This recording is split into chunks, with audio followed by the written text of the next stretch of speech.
когда мы освободили первых пленных с дома, который непосредственно был расположен поблизости Азовстали. Те пленные и те мирные люди, когда вышли с этих подвалов, обнимали, целовали нас и говорили о том, что рады нас видеть, плакали со слезами на глазах. И я понял, что я здесь оказался именно так, как нужно. И я ни капли не сомневаюсь, что это была правильная идея.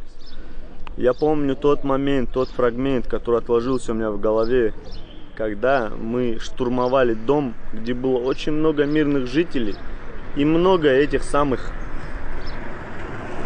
азовцев.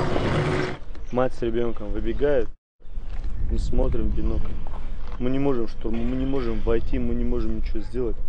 Они мать ложат в спину, мать падает, прикинь. И мы ребенку кричим: беги, беги, со всех сторон. Ребенок замер в непонятках, он как бы и побежать хочет, и матери помочь хочет. И тут на, в голову, прикинь, в голову, мразь. Эта тварь ребенку в голову бьет.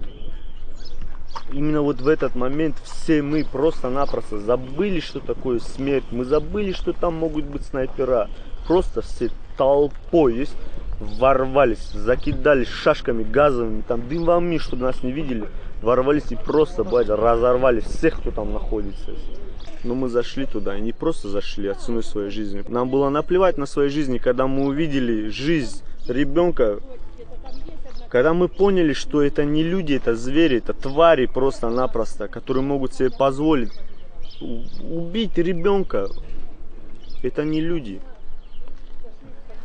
Так что я считаю, что я здесь оказался именно правильно, по правильному пути. И все, что я здесь сделал, я сделал для вот этих людей, которые здесь живут сейчас и улыбаются, обнимают, берут координаты, где я живу, там других моих боевых товарищей хотят приехать к нам на родину и благодарят нас за освобождение.